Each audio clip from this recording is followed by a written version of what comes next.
สนิทขนมกองกับขนมนี่เป็นว่าเป็นแต่แซ่บๆเลยกินขนมกับกาแฟแล้วนะ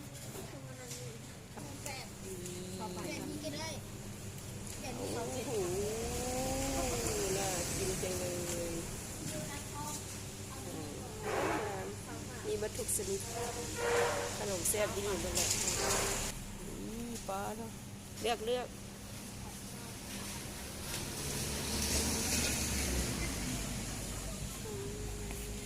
โดนัทก็มีเลย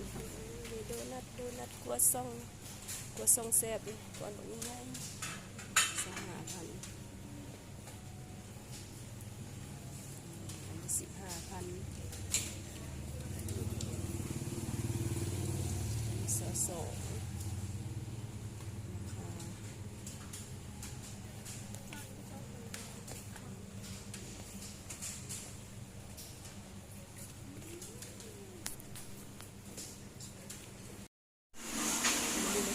มีวางเวียนอยู่ห้านก็เคยขนมมิตรสนิทเลยมีหางฝากสั่งพลังท่ามกลางสายฝนอากาศเย็นดีคอยมีนักท่องเที่ยวเด้วันนี้มีเข้าประดับดิน